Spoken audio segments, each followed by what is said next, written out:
Dementia Researcher with a blog and a rating. The fine art of not burning out, taking stock over Christmas. Academia can feel rushed at the best of times, and like going at 200 kilometres an hour at the most intense of times. Note, there are few motorway speed restrictions back home in Germany.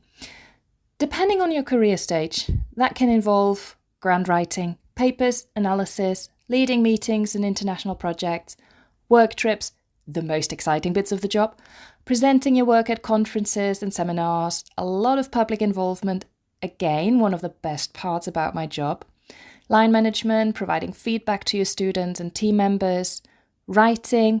I know many hate this part, but it is really among my top 3. More grant writing, facing rejections, and throw in some academic politics. And not to forget keeping up to date with the latest research and jointly thinking of new ideas. Oh, and trying to actually make a difference and generate a real-life impact. To be honest, the most important part of the job. So all in all, pretty busy. I wouldn't change it for anything else though, as it's an incredibly creative, stimulating, and high-pressure job with the potential to actually make a difference. We constantly learn something new, whether that's by reading a new paper in Journal Club or talking to lived experts or care providers. Because we should never forget that we as researchers do not know best. We only do, together with those who work and live and care for people with dementia. And modify this to your research area. How to make sure then not to burn out? Christmas time has that sense of slowing down and taking stock of what the year's been like, what we've achieved, what we would have liked to do better, and setting new sights for the new years ahead. Last year, there was certainly a time when faced with a couple of grant rejections, where I wondered why we even spend weeks and months of writing grants which never see the light of day. Shortly after those rejections, I hosted a public involvement meeting and was remotivated.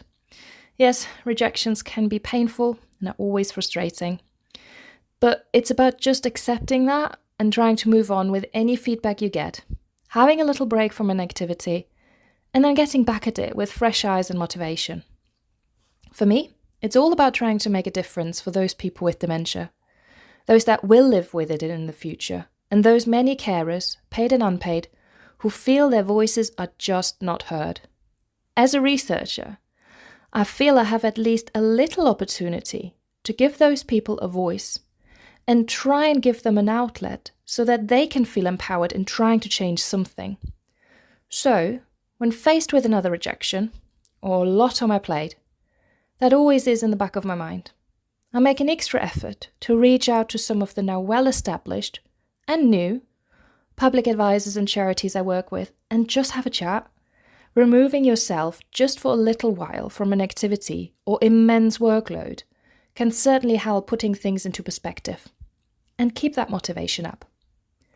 But outside of the work bubble, running or exercising every day certainly helps to keep me sane as well. And I consciously, every single day, make time for this. We all need to make time for at least one thing we are really passionate about outside of work, to make sure we keep that precious work-life balance somewhat afloat. Although it's always heavily on the work side for many of us, and by choice for some, including myself. With Christmas just around the corner, as cringy as that may sound, but in an ultra-high-speed environment, it's important to take stock of what was achieved, make new plans, and then totally hibernate. As in, laptop off and doing what you enjoy most to recharge those batteries. For me, you'll find me hiking in the peaks and trying to tackle a mountain of non-academic literature that has piled up over 2022. So, take a break, enjoy Lebkuchen, and completely switch off. Frohe Weihnachten from your German blogger. Thank you for listening. Join the Dementia Research bloggers and share your own views.